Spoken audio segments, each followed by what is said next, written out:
Et oui, le sujet de cette vidéo va encore être sur les feux d'artifice, et plus particulièrement sur la table de tir que j'ai décidé de modifier pour en faire une table de tir programmable. Alors c'est vrai que j'ai utilisé ce pupitre qu'une seule fois, et c'était même pas pour faire un feu d'artifice, mais j'ai des projets un peu plus ambitieux qui devraient arriver dans quelques mois, et qui nécessitent cette table de tir en mode automatique. Parce que grâce à cette table de tir, je devrais être capable de réaliser, de concevoir des feux beaucoup plus précis et parfaitement synchronisés en fait. Alors au final c'est un peu à double tranchant, puisque si on a un décalage entre la musique et la pyrotechnie, bah, c'est un peu catastrophique, hein, ça fait un peu brouillon, mais je pense sincèrement que ça vaut le coup d'essayer.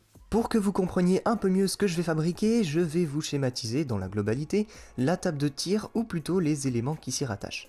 Donc au cœur du projet, on trouve un Arduino Mega qui est rattaché à une série de transistors sur un PCB qu'on va nommer la carte de puissance. C'est cette carte qui va envoyer le courant de la batterie vers les différentes lignes des modules. Maintenant, pour faire le lien entre l'utilisateur et le système, j'utilise deux moyens, l'un étant un écran tactile contrôlé par un autre Arduino, et l'autre étant un logiciel développé sous Visual Studio, donc sur PC. Et la communication entre chaque élément s'opère grâce à différentes liaisons série. Évidemment, on rajoute des interrupteurs reliés à une multitude de ponts diviseurs de tension pour l'utilisation du mode manuel. Si vous voulez connaître le fonctionnement plus concret du système, allez à ce timecode et vous devriez à peu près tout savoir. Et sinon, on se lance dans la fabrication.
Tous les câblages sont terminés, mis à part les sorties que je referai plus tard parce que c'est pas l'essentiel pour l'instant. Donc maintenant, vous l'avez vu, j'ai donc enlevé tout ce qui avait besoin d'être enlevé ici, donc le voltmètre, ampèremètre, quelques interrupteurs, le sélecteur, pardon. Donc ce que j'ai fait, c'est que j'ai donc tracé les contours du support que j'ai pu imprimer en 3D. Ici, donc ça c'est la version 1, l'autre version est en train de s'imprimer, qui va devoir venir s'encastrer ici pour y accueillir l'écran. J'ai donc aussi fait la même chose pour pouvoir y insérer un connecteur XLR, et il me manque aussi le support de DHT11, enfin de DHT22, donc le capteur de température et d'humidité. Je sais pas trop où je vais le mettre, ça reste à définir encore. Mais donc dans tous les cas, à chaque fois, ce que je vais faire, c'est que je vais percer un trou. Donc là, il n'y a pas besoin, il y en a déjà un de percé. Et je vais utiliser la scie sauteuse pour découper de manière approximative les contours. Donc c'est parti pour découper tout ça. Ensuite, on va pouvoir encastrer chaque élément, voir si ça rentre bien à l'intérieur, et on va pouvoir poursuivre les câblages.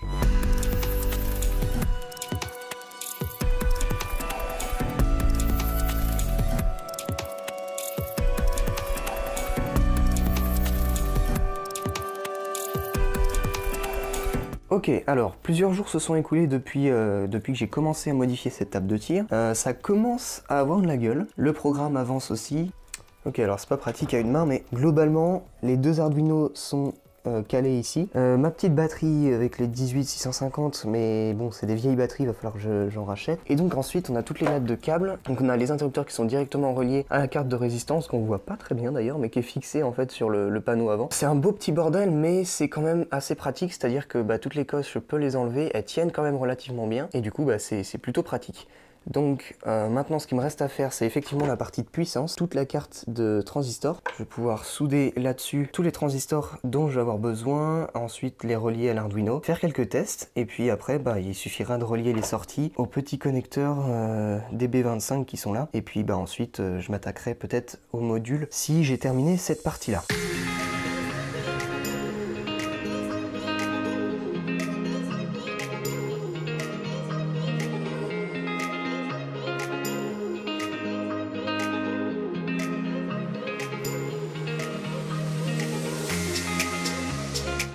si seulement ça avait été aussi simple que ça. Et oui, lorsque j'ai terminé toutes mes soudures pour le circuit de puissance avec tous les transistors, j'ai pu faire quelques tests et j'ai aussi modifié mon programme, mais je sais pas comment ni pourquoi certains transistors se sont mis à fumer. Bon, en fait la raison était plutôt simple, c'était un court-circuit. Et c'est donc à ce moment-là que je me suis dit qu'avec tout l'argent dépensé dans ce projet et le besoin assez énorme de fiabilité dans ce produit, je ne pouvais pas me permettre de laisser l'électronique sur des plaquettes de prototypage comme celle-ci, et il me fallait aussi un moyen simple de démonter la table de tir pour la modifier, changer de composants sans avoir à dessouder des centaines de câbles. J'ai donc fait en sorte de designer mes propres PCB sur JLC PCB à l'aide du logiciel EasyEDA, qui est le logiciel associé, et j'en ai profité pour améliorer certaines choses, comme le choix de mes transistors, et commander tous les composants sur LCSC. Et franchement, ça peut paraître un peu complexe, mais au final, c'est ultra bien fait, c'est pas compliqué de faire ses propres PCB, faut juste prendre du temps pour bien faire les choses, mais franchement, c'est largement accessible.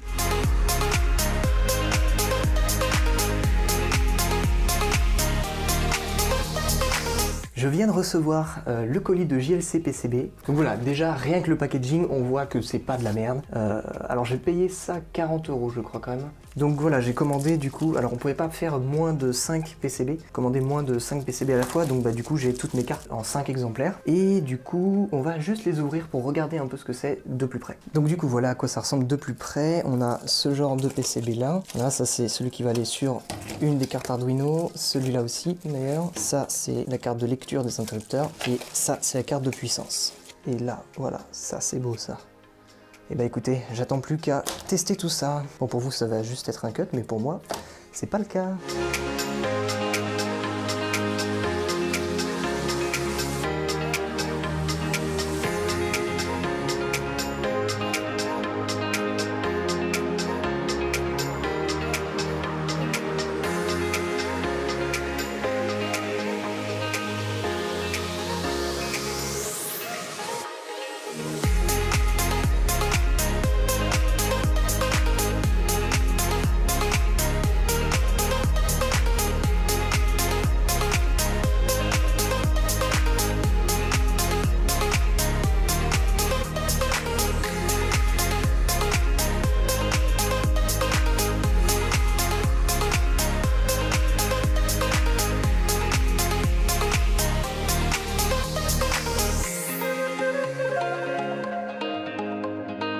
Donc ça y est, la plupart des PCB sont terminés, j'ai pu souder du coup quasiment tous les PCB. Par contre, le problème c'est que j'ai pas reçu tous mes connecteurs. En fait, il me manque tous les connecteurs qui vont concerner la plaque de puissance. J'aurais préféré terminer l'électronique de cette table de tir maintenant, mais du coup c'est pas possible. Donc on va s'attaquer à la refabrication des modules. Ah, c'est pas pratique du tout. Tac. Donc ça, c'est les anciens modules que j'utilisais jusque là sur la table de tir, enfin que j'ai utilisé qu'une seule fois, vous le savez. Ils sont bien, mais comme je vous l'ai dit, je veux plus de lignes. Et en fait, ce qu'on va faire, c'est qu'on va refaire les boîtiers en bois, en entier. Pour ça, j'ai pris... Bonjour, une planche. J'ai pris du... Comment ça s'appelle déjà ce bois là? C'est du MDF? Ouais, possible. Et pas du contreplaqué, tout simplement parce que j'ai pas les moyens d'acheter du contreplaqué, voilà. Je me souvenais plus qu'ils vendaient ça aussi cher. Bref, donc j'ai acheté ça, j'ai pu prendre aussi une bobine de câble. 200 mètres, donc c'est du 0,5 mm², qui est pas excellent mais logiquement potable pour une table de tir. J'ai racheté quelques connecteurs de haut-parleurs, de quoi faire des modules supplémentaires, et puis des connecteurs DB25. Un conseil, n'achetez pas ces merdes, en fait ça se fabrique quasiment plus, donc ils vendent ça une blinde, hein, ça sert à rien. Donc on va designer les modules pour pouvoir faire quelque chose de correct. On se lance là-dessus, va falloir tracer, déligner, couper ça à la scie sur table, et puis les coller.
Bien, donc maintenant il va falloir fabriquer les câbles qui vont relier les modules à la table de tir.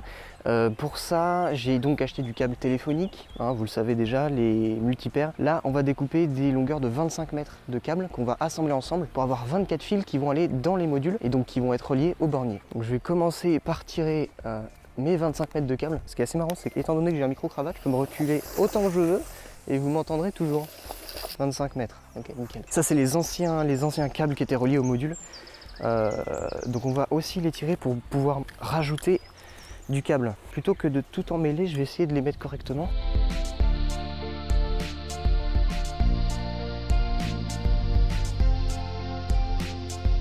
Donc là, on est censé être pas trop mal. Si je les enlève tous, tac. Voilà, donc là j'ai ce qu'il faut logiquement.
Bon alors vous le voyez, j'ai tout réuni sur cette table pour que je puisse vous expliquer un peu mieux comment fonctionne cette table de tir ou comment je vais pouvoir m'en servir en tout cas. Voilà, donc ici en haut à gauche on a l'affichage du jour, de la date, de l'heure. Donc on peut tout modifier ici. Ici je peux aller voir sur mes capteurs donc la tension exacte de la batterie, la température et l'humidité qui foire. Et donc ici dans un premier temps on a l'entrée tir manuel qui nous permet de setup toutes les lignes sur les 4 modules en même temps. Donc si je veux par exemple que toutes les lignes 2 de chaque module se tirent en même temps, bah, j'ai juste à setup ça, voilà. Je fais passer à la suivante, ça s'est enregistré. Et maintenant, si j'éteins la table de tir, que je la rallume et que je re-rentre dans le mode de tir, tout s'est sauvegardé et donc c'est plutôt pratique. Et donc une fois que tout a été bien programmé comme il faut, on peut aller dans le mode de tir. Voilà, là il me dit qu'il n'y a aucune sélection et effectivement sur la table de tir, j'ai aucun interrupteur d'actif. Si maintenant je mets le 1, donc j'active le 1, paf, bon bah voilà, là il trouve le 1 et donc le 1 est prêt à être tiré.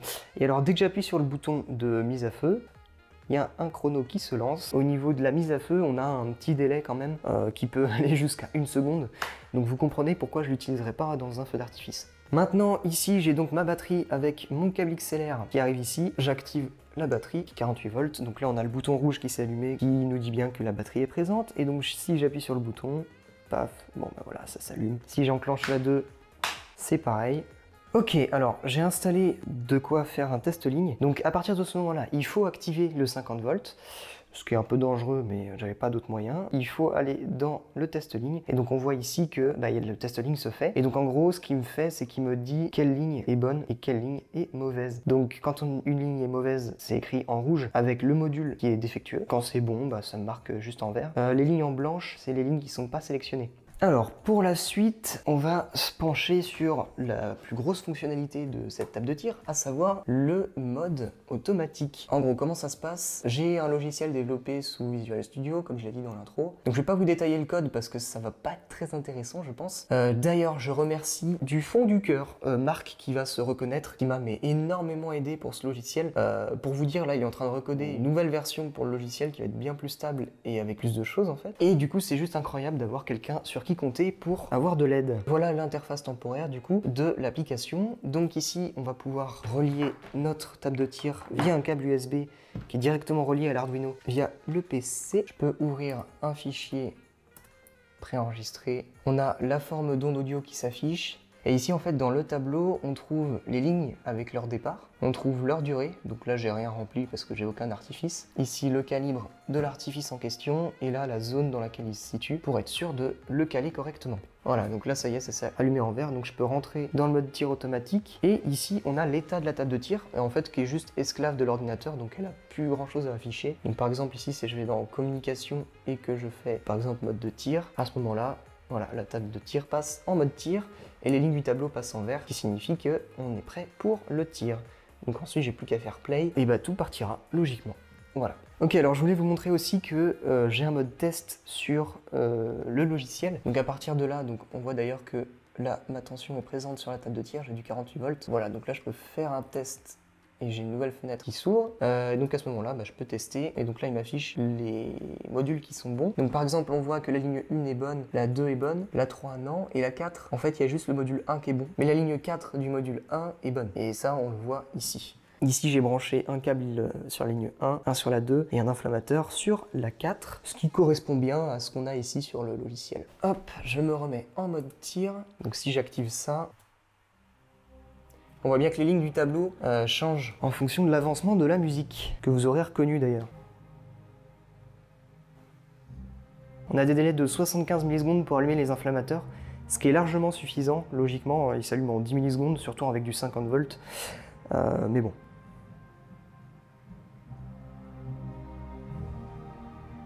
Voilà. Et ça permet de faire des choses relativement précises et très satisfaisantes. Ou que c'était compliqué, hein. Ça c'est un des projets les plus complexes que j'ai pu réaliser jusque-là, je pense. Voilà, il y avait énormément de notions différentes, j'ai pu apprendre beaucoup de notions différentes, comme la programmation sur logiciel. Un grand merci à Marc, qui m'a énormément aidé sur la conception du logiciel. C'est toujours intéressant d'avoir quelqu'un qui s'y connaît pour avoir des conseils. En tout cas maintenant, avec ce système de tir, je devrais vraiment être capable de m'amuser, entre guillemets, avec les artifices, dans le sens où je vais vraiment pouvoir concevoir énormément de choses différentes, puisque tout va être automatique. Là déjà j'en ai un peu marre, je vous avoue, de la programmation dans tous les sens. Donc je suis content de terminer ce projet aujourd'hui et je suis pressé de le tester. D'ailleurs en parlant de ça, je devrais recevoir bientôt mes colis d'artifice que j'ai commandés et une fois que je les aurai reçus, je ferai une vidéo de test avec vraiment des cadences assez élevées au niveau des monocoups, puisqu'avec ce système je suis capable d'avoir un délai en fait de 100 millisecondes entre deux lignes, ce qui est très convenable. En tout cas, sachez que ce projet m'a pris plusieurs mois. J'aimerais avoir votre avis dans les commentaires pour savoir ce que vous en pensez, aussi bien au niveau esthétique que fonctionnement. Et puis évidemment, lâchez votre meilleur pouce bleu parce que les projets comme ça, il n'y en aura pas énormément du fait de leur coût et de leur complexité. Voilà. Et sinon, c'était tout pour moi. Je vous laisse avec quelques plans de coupe de cette table de tir et de ses accessoires. Et sur ce, on se dit à la prochaine pour une nouvelle vidéo. C'était Natwork, salut!